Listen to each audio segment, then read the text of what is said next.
Il n'y a pas si longtemps, une nouvelle méthode de stockage des déchets miniers est apparue.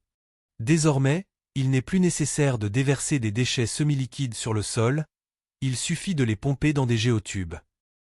Les géotubes sont constitués d'un tissu durable à travers lequel l'eau s'infiltre vers l'extérieur.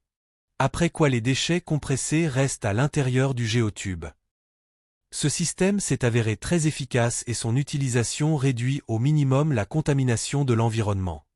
C'est incroyable, mais les civilisations anciennes utilisaient aussi une technique similaire.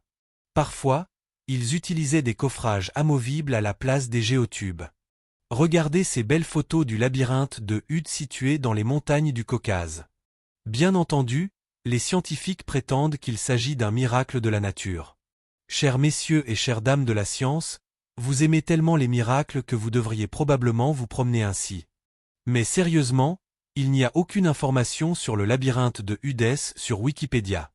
Bien sûr, car quiconque voit ces lignes géométriques claires mettra en doute une si belle théorie sur les dépôts sédimentaires.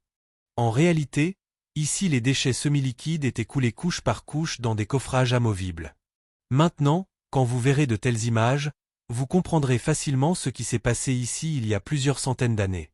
Et si vous voyez des montagnes semblables aux célèbres montagnes de Thaïlande, appelées montagnes des 3 baleines en pierre, vous comprendrez facilement qu'il s'agit de déchets miniers qui ont été pompés dans d'énormes géotubes. Vous voyez cette couture latérale sur les géotubes modernes. Sur certaines montagnes, on peut remarquer la trace d'une telle couture. Il est également très courant de trouver de telles marques de forme ronde. Il s'agit d'une trace d'un bouchon par lequel des déchets ont été déversés dans le géotube. Il existe un certain nombre de ces montagnes qui proviennent d'anciens géotubes remplis. On en trouve un grand nombre en Inde. De plus, à l'intérieur de beaucoup de ces montagnes, la population locale a construit des locaux. Il était facile de réaliser de telles pièces dans des roches pas encore complètement gelées. Regardons ces photos. Nous voyons des géotubes remplis empilés en rangées. Saviez-vous que dans quelques centaines d'années, ces rangées de géotubes ressembleront à ceci? Regardez leur forme convexe. Cette forme bombée sert de preuve que ces mégalithes sont des géotubes d'anciennes civilisations. Mais il y a encore une preuve.